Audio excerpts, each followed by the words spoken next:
मूकं करोति वाचालं पंगुं लंघयते गिरिं यत्कृपातमहं वन्दे परमानन्दमाधवम्।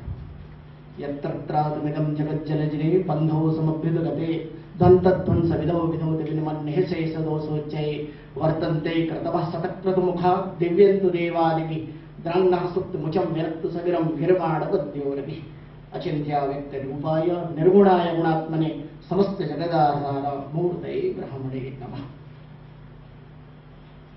नमः सभाय सभापतिभ्यश्च। आज सम्माननीय मंच पर विराजमान आज के पंचांग विमोचन कर्ता परम पूज्य स्वामी ब्रह्मस्थानंद जी महाराज, कार्यक्रम के अध्यक्ष आदरणीय श्री श्रीराम जी जोशी,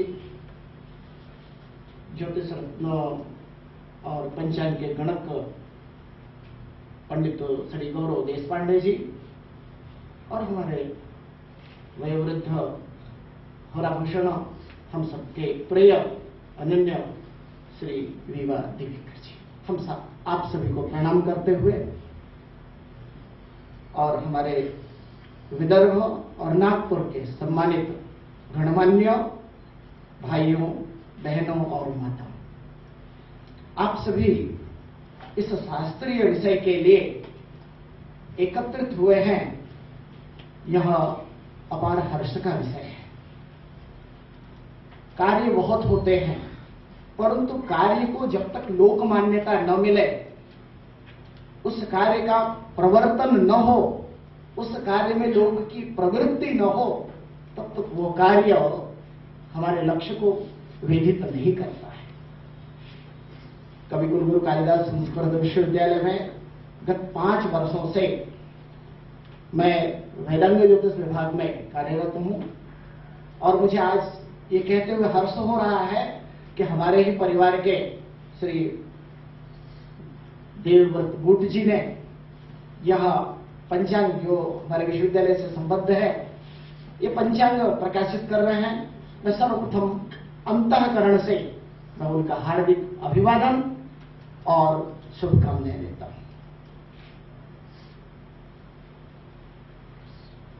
बहुत से हमारे वैदिक विद्वान भी उपस्थित हैं, माता जी भी उपस्थित हैं, पंचांगकर्ता भी उपस्थित हैं। मैं आप सभी को पुनः नमन करता हूं। और जिस तरह से हम संकल्प में संवत का संकल्प करते हैं, मैंने इस पंचांग को देखते ही मुझे हर्ष हुआ कि उस पर जो संवत और शक का नाम लिखा है, वो ज्योतिष की परंपरा में, ज्योतिष में जिस प्रकार से अंकों का उद्धरण किया जाता है, नख, राम, दंत, उसका उल्लेख किया है। यह बहुत ही हर्ष का विषय है। एक परंपरा जो धीरे धीरे अंकन पद्धति लुप्त हो रही थी, उसको एक सामने लाने का प्रयास किया गया है। और आज हर्ष का विषय एक और भी है। आप सभी जानते हैं कार्तिक मास है, आज पूर्णिमा है, कृतिका का चंद्र है। भारतीय ज्योतिष में कृतिका, संध्यादि गणना इत्यादि बड़ी महत्व की है। हम जब विंशोत्तरी दशा की गणना करते हैं तो कृतिकादि गणना करते हैं।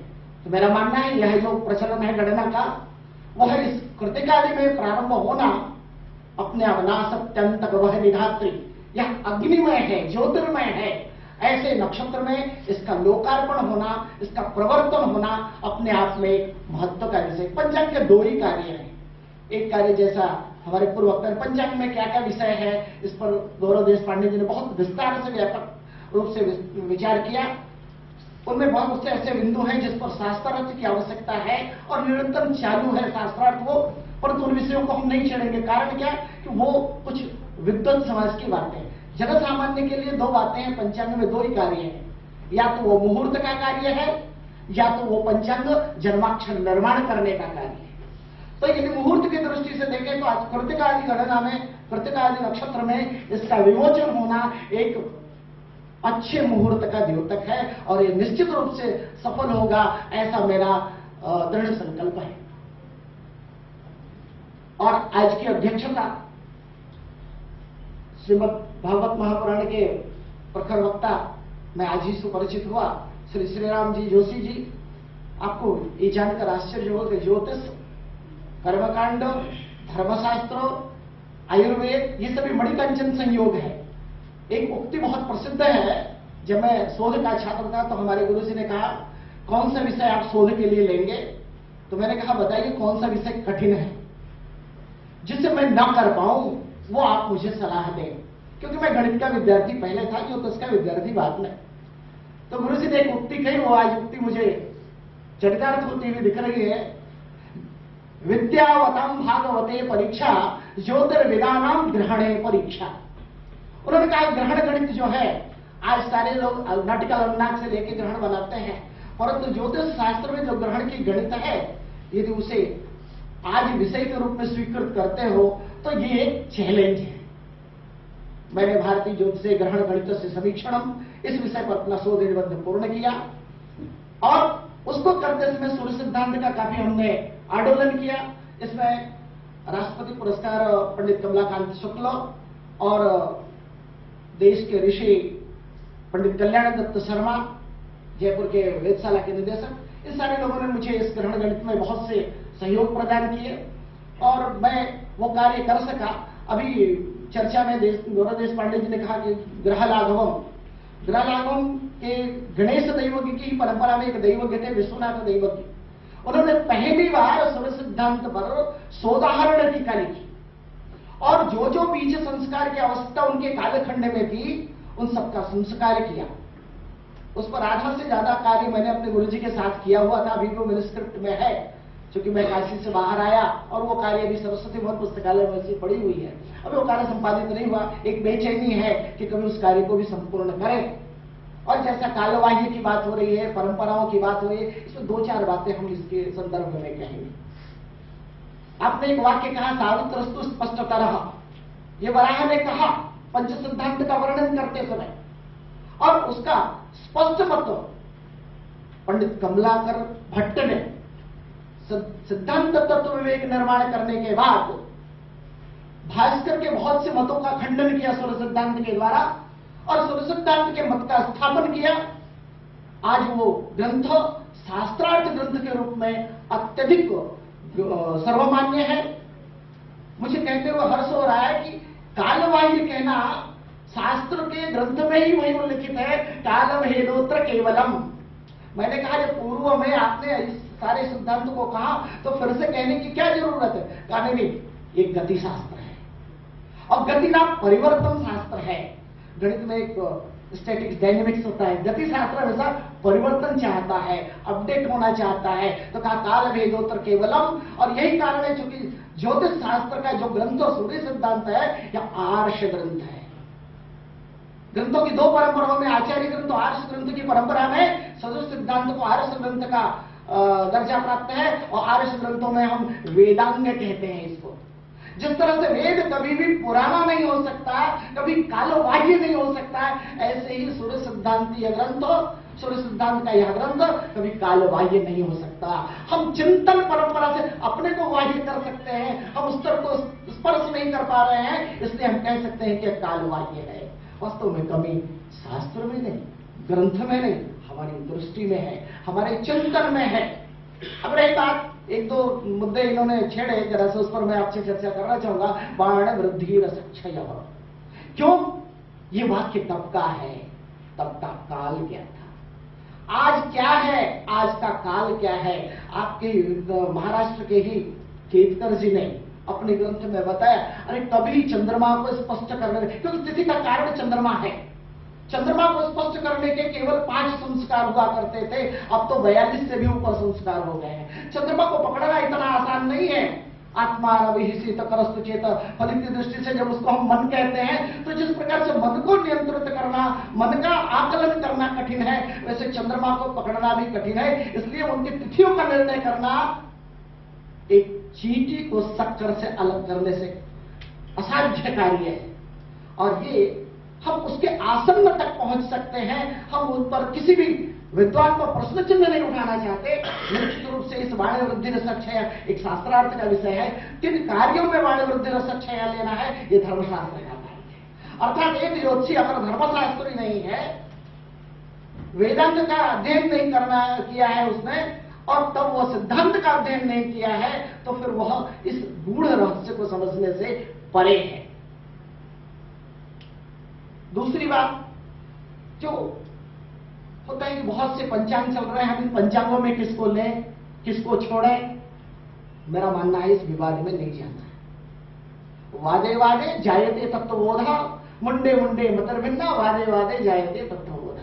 अरे ये तो स्फुरण है, सरस्वती की कृपा है, वो किस व्यक्ति से किस मस्तिष्क से कैसा स्फुरण देगी। हम वो उस भारतवर्ष के वासी हैं जहां सारे वाद नहीं है, विवाद नहीं है, सारे ज्ञान है और सारे ज्ञानों को समाहित करने की क्षमता हमारे में होती है। वसुधैव कुटुम्बकम्।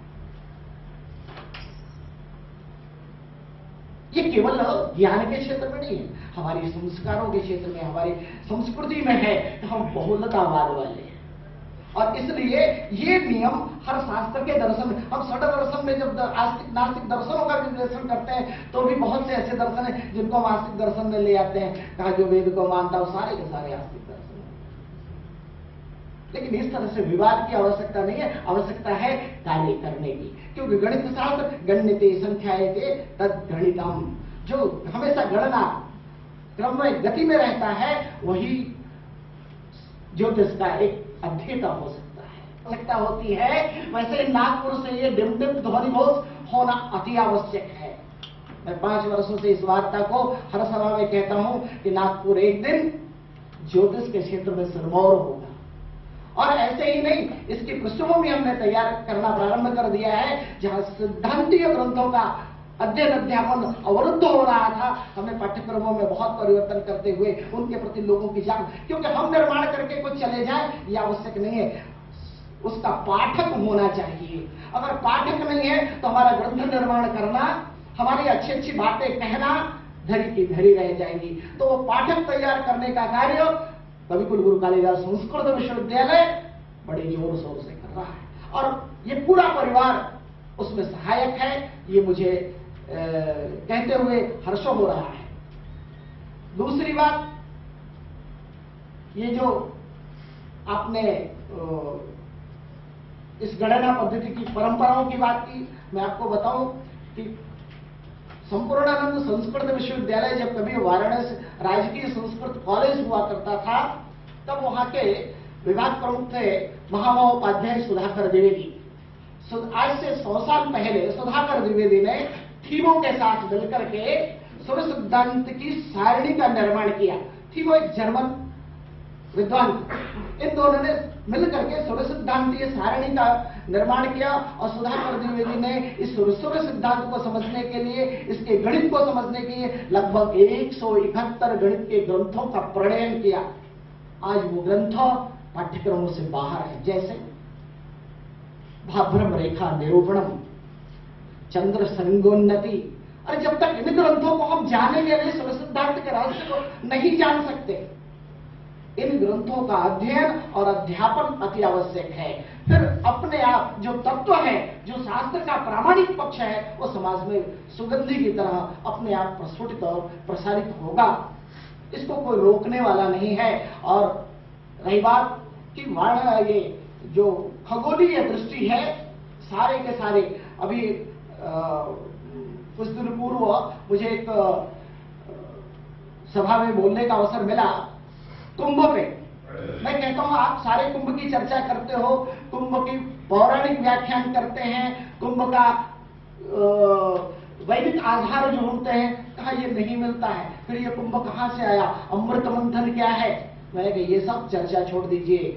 गणित एक परंपरा ऐसी है, गणित की जो परंपरा है वो कहा जो प्रत्यक्ष है, प्रत्यक्षम ज्योतिषम शास्त्रम, प्रत्यक्ष को प्रमाण मानिए। तो ये जितने सारे कुंभ हैं, यह एक खगोलीय गोलीय स्फेरिकल ट्रिग्नोमेट्री, गोलीय त्रिकोणमिति का एक स्वरूप है।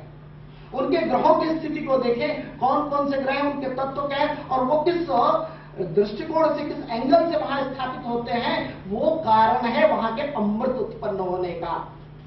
हमारी जितने पौराणिक कथाएं हैं, ये सारे खगोलीय वर्णन है। इनकी खगोलीय दृष्टि से विवेचन की आवश्यकता है और वो विवेचन करने के बाद हमारे धर्मशास्त्र में उसकी सांगता बिठानी होगी, क्योंकि धर्मशास्त्र एक अलग विषय है और ज्योतिष एक अलग विषय है। हमारा काम है ज्योतिष के प्रत्यक्ष प्रभाव को, प्रत्यक्ष स्थिति को दर्शाना, और धर्मशास्त्र हमारे संस्कारों को, हमारी क्रियाओं को कैसे उसमें समायोजित करना है, ये वेदांत होने के कारण कहीं कोई कठिनाई नहीं है। जिस तरह से हमारे आंख और मुख और नाक में समायोजन करने के लिए शरीर को कुछ कहना नहीं पड़ता, हम मुख बोल रहा है लेकिन हाथ अपने आप हिल रहा है, वैसे ही काल यदि अपना कार्य करेगा, कालशास्त्र करेगा, तो धर्मशास्त्र और बाकी अन्य शास्त्र जो है वो यथानुरूप उसका अनुसरण करेंगे। तो इस तरह से एक लंबी परंपरा है। मैं बहुत ज्यादा समय नहीं लूंगा, हमारे संचालक महोदय ने मुझे 10 से 15 मिनट का समय दिया था। लोकानां अंतकृत कालः कालोन्यः कलनात्मकः, काल की मर्यादा है, और मैं पुनः इस पंचांग के प्रणयन के लिए और इस शास्त्रीय पद्धति को नित्य इसमें नवीन संस्कार करने के लिए, इसके नवीन कलेवर को ले आने के लिए, इसमें नवीन गतिविधियां करने के लिए हम उनका हार्दिक अभिनंदन करेंगे और हार्दिक स्वागत करेंगे। आप सभी ने मुझे हर्षपूर्वक सुना। मेरा एक वाक्य भी यदि आप तक जा सका और आप उस पर चिंतन कर सके तो मेरा आज ये वक्तव्य सार्थक होगा और हम आपके लिए ऋणी होंगे। धन्यवाद। जय तो संस्कृतम, जय तो भारत।